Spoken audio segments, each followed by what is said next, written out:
Hello students, हम कर रहे थे union parliament of India. Last session में हमने इसकी मेन फीचर्स की एंड आज हम अपने सेशन में करेंगे काउंसिल ऑफ स्टेट्स, जिसको हम राज्यसभा कहते हैं। तो आज के सेशन में हम करेंगे कॉम्पोजिशन और जो मेंबर्स हैं, मेंबर्स की क्या क्वालिफिकेशंस होती हैं, क्या टेन्योर होता है, तो इसकी जो बेसिक इंफॉर्मेशन है आज के इस सेशन में करेंगे। तो सबसे पहले करते हैं काउंसिल ऑफ स्टेट्स। जो काउंसिल ऑफ स्टेट्स है हमारे कॉन्स्टिट्यूशन में इसको बहुत ही इंपॉर्टेंस दी गई है। जो हमारा सेकंड हाउस है जिसको हम काउंसिल ऑफ स्टेट्स कहते हैं, इसको इस्टेब्लिश कब किया गया था? अगर हम इसकी हिस्ट्री देखते हैं, it is established by government of India act 1919। तो फर्स्ट टाइम इंडिया में बाय कैमरल लेजिस्लेचर है 1919 के एक्ट के थ्रू इस्टेब्लिश की जाती है। उस टाइम इसको काउंसिल ऑफ स्टेट्स कहा जाता है। स्टेट्स का मीनिंग क्या है? उस टाइम जितने भी प्रोविंसेस थे इनको रिप्रेजेंटेशन दी जाती थी। तो आज भी जो काउंसिल ऑफ स्टेट्स है जिसको हम अपर हाउस कहते हैं, इस हाउस में जो स्टेट्स हैं इनको रिप्रेजेंटेशन दी जाती है on the basis of their population. तो इस तरह जो हमारा अपर हाउस है जिसको हम काउंसिल ऑफ स्टेट्स कहते हैं in the constitution of India, तो इसका नाम राज्यसभा कब पड़ता है? इसका हिंदी नेम राज्यसभा। इसके लिए जो हमारे वाइस प्रेसिडेंट थे डॉक्टर सर्वपल्ली राधाकृष्णन, उन्होंने एक अनाउंसमेंट की to adopt Hindi name of the Council of States Rajya Sabha on 23rd August 1954 को। तो 1954 को काउंसिल ऑफ स्टेट्स को हम हिंदी में राज्यसभा कहने लगे। इससे पहले जब भी आप कॉन्स्टिट्यूशन ऑफ इंडिया स्टडी करोगे उसमें राज्यसभा का नाम नहीं डिफाइन होगा, उसमें काउंसिल ऑफ स्टेट्स है इसी वर्ड को डिफाइन किया गया है। एंड जो काउंसिल ऑफ स्टेट है इसकी कॉम्पोजिशन क्या है? काउंसिल ऑफ स्टेट्स में आर्टिकल 80 के अकॉर्डिंग ये डिफाइन किया गया है कि इसकी जो मैक्सिमम नंबर ऑफ मेंबर्स हैं वो कितने हो सकते हैं, उनको फिक्स किया गया है एट 250। तो मैक्सिमम नंबर ऑफ मेंबर्स हो सकते हैं 250। एंड आज के टाइम में प्रेजेंट मेंबर्स कितने हैं? 245, जिनमें से 233 हैं जो इलेक्टेड मेंबर है जो डिफरेंट स्टेट से इलेक्ट होकर आते हैं।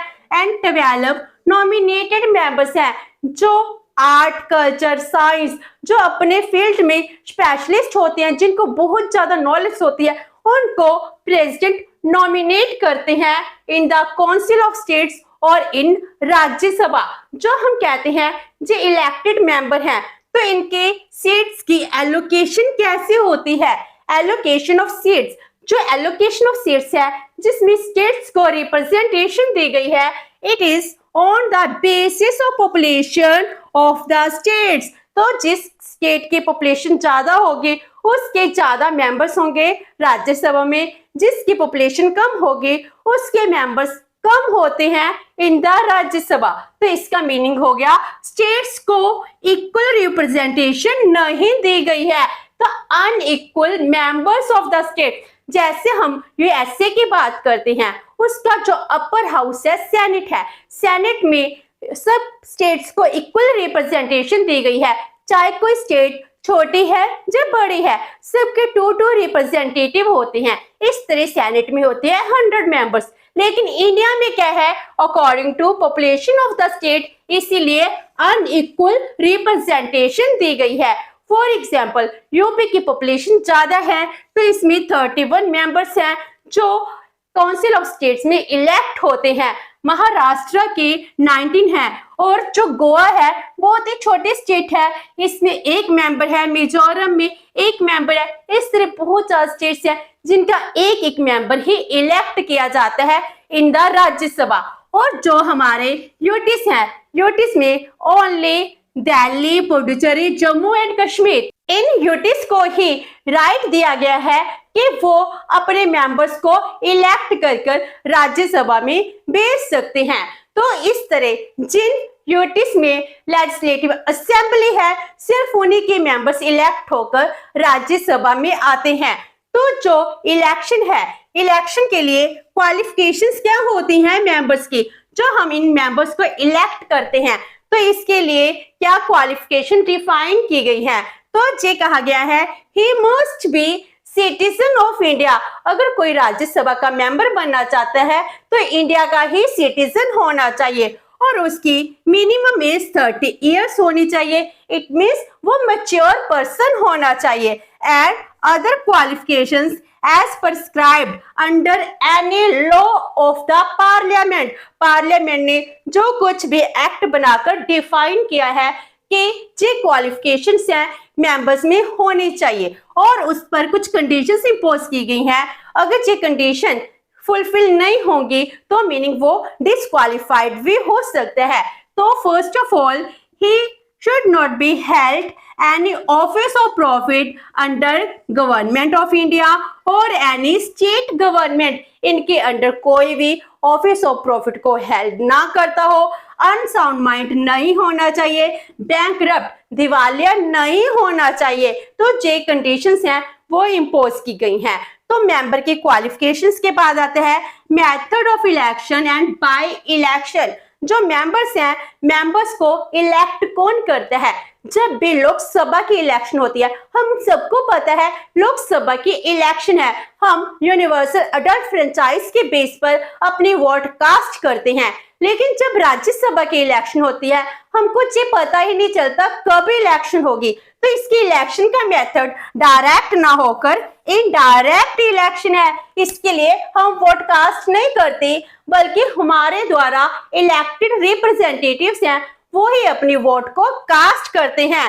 तो इसमें जो इलेक्टोरल कॉलेज है वो कौन होता है, elected members of the state legislative assemblies. जो हमारी स्टेट की लेजिस्लेटिव असेंबली है उसमें इलेक्टेड मेंबर्स हैं वो ही राज्यसभा का मेंबर इलेक्ट करते हैं।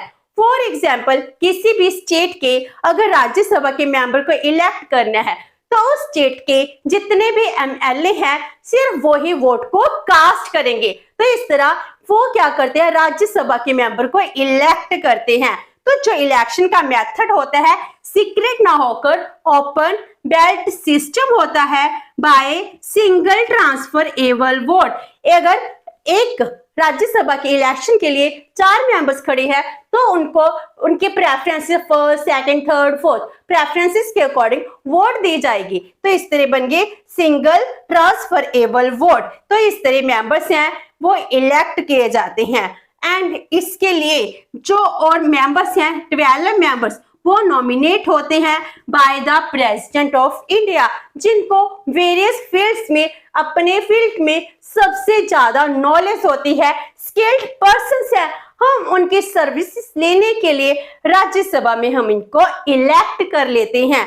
अगर कोई वैकेंसी हो जाए, मान लो राज्यसभा के मेंबर है उसने अपनी सीट को वैकेंट कर दिया बिकॉज ऑफ डेथ, रिजाइन और डिस्क्वालिफिकेशन, तो इसके लिए हमारे कॉन्स्टिट्यूशन में बाय इलेक्शन की प्रोविजन भी की गई है। मीनिंग जब वो सीट वैकेंट होती है उसके बाद बाय इलेक्शन भी हो जाती है, किसी और पर्सन को इलेक्ट किया जाता है। इस तरह बाय इलेक्शन की प्रोविजन डिफाइन की गई है। तो ये होगी इलेक्शन एंड बाय इलेक्शन। अब हम करते हैं इसकी जो एक कंडीशंस थी, removal of the condition of domicile.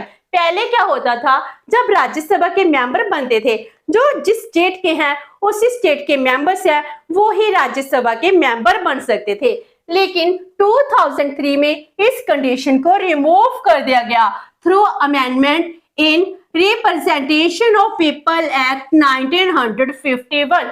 इसमें ये कहा गया अगर किसी भी स्टेट से राज्यसभा के मेंबर बनाने हैं, जरूरी नहीं है वो मेंबर उसी स्टेट का होना चाहिए, वो इंडिया के किसी भी स्टेट यूटी का मेंबर हो सकता है। तो इसको मिस्टर कुलदीप नायर हैं वो चैलेंज करते हैं सुप्रीम कोर्ट में। एंड सुप्रीम कोर्ट 2006 में अपनी जजमेंट देती है जिसमें वो कहती है कि जो डोमिसाइल की कंडीशन है इसको अपहोल्ड करना जरूरी नहीं है। मीनिंग जो डोमिसाइल की कंडीशन है इसको रिमूव कर दिया गया है। सो डोमिसाइल क्लॉज है अब राज्यसभा के इलेक्शन के लिए नहीं रहा है। तो इस तरह जो जजमेंट है सुप्रीम कोर्ट है वो इस अमेंडमेंट को अपहोल्ड करती है, इसको बनाए रखती है। तो अब ये कंडीशन डोमिसाइल की रिमूव हो चुकी है। Next is tenure of the house. जो हाउस है, हाउस का टेन्योर कितना है? तो इसका टेन्योर कितना डिफाइन किया गया है? Indefinite period. हमारे कॉन्स्टिट्यूशन में इसको इंडेफिनिट पीरियड के लिए कहा गया है। It is a permanent house. इसका कभी भी डिसॉल्व नहीं किया जा सकता। जैसे हम अपनी लोकसभा की बात करते हैं, लोकसभा को हम क्या कहते हैं? डिसॉल्व हो गई। लेकिन राज्यसभा को कभी डिसॉल्व नहीं किया जा सकता। जो इनके मेंबर्स हैं उनकी टर्म कितनी होती है?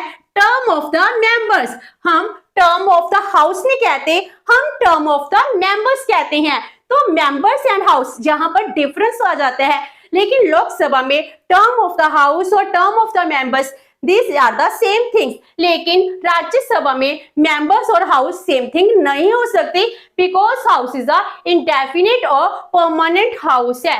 तो term of the members of the house is 6 years। इसके लिए 1/3 मेंबर्स हैं, they are retired after 2 years। तो 2 सालों के बाद दोबारा से इलेक्शन होती है। तो हर एक मेंबर 6 years है, 6 years कंप्लीट करते हैं। जो फर्स्ट पीरियड में इलेक्ट हुए थे, जिनके 6 years कंप्लीट हो गए हैं, 1/3 मेंबर उनको रिमूव कर दिया जाता है और उसके बाद नए इलेक्ट कर लिए जाते हैं। तो इस तरह से प्रोसेस है कंटिन्यू रहती है। तो इस तरह से परमानेंट हाउस बना रहता है। Next is session and quorum of the house. जो हाउस है, हाउस का सेशन कितने होते हैं? तो हमारे कॉन्स्टिट्यूशन के according at least twice a year, साल में 2 सेशन है वो होने कंपल्सरी हैं। और जो गैप है, ये गैप 6 मंथ से ज्यादा नहीं होना चाहिए। तो इस तरह सेशन की प्रोविजन की गई है। एंड जो हाउस की प्रोसीडिंग है, इसके लिए कोरम कितना है? 1/10 of the total strength of the house. At least 1/10 member present होने चाहिए, तभी जो हाउस है, हाउस की प्रोसीडिंग्स को कंटिन्यू किया जा सकता है। Then chairman of the house. जो हाउस का चेयरमैन होता है वो होता है vice president, ex officio chairman of the house. जो मेंबर्स हैं, मेंबर्स अपना डिप्टी चेयरमैन है वो भी इलेक्ट करते हैं। जो वाइस प्रेसिडेंट है वो नहीं होते हैं। तो जो हाउस के प्रोसीडिंग्स है, जो हाउस का सेशन है, उसकी रिस्पॉन्सिबिलिटी डिप्टी चेयरमैन डिस्चार्ज करते हैं। Next is privileges of the members of the house. जो हाउस के मेंबर्स हैं उनको क्या क्या प्रिविलेजेस दी गई हैं? तो उनको पहले दिया गया है right to freely express their view in the house. वो अब हाउस में अपने व्यू को बहुत अच्छे से फ्रीली एक्सप्रेस कर सकते हैं। वो हाउस में अपने व्यूज को एक्सप्रेस करने के लिए टोटली इंडिपेंडेंट होते हैं। वो गवर्नमेंट की एक्टिविटीज हैं, लॉ है, पॉलिसीज है, इनको क्रिटिसाइज भी कर सकते हैं। एंड इनके लिए उनके ऊपर कोई भी केस सूट नहीं किया जा सकता है। Next is can not be arrested in civil cases 40 days after and before of the session. Session को स्टार्ट होने से 40 दिन पहले और 40 दिन बाद जो मेंबर्स हैं इनको सिविल केस के मैटर में अरेस्ट नहीं किया जा सकता है। एंड जो मेंबर्स हैं they are entitled to get diplomatic passport. इनको डिप्लोमेटिक पासपोर्ट मिल जाता है। तो ये सभी एडवांटेज हैं जो मेंबर्स को मिलते हैं। जो मेंबर्स हैं इनकी सैलरी एंड अलाउंसेस कितनी है? तो जो इनकी सैलरी है 4 लाख पर मंथ है, इंक्लूसिव ऑफ ऑल अलाउंसेस। तो इसके अलावा इनको other facilities, travelling, office expenses है, ये सब कुछ भी दिया जाता है। जब ये रिटायर हो जाते हैं इनकी पेंशन की भी प्रोविजन की गई है।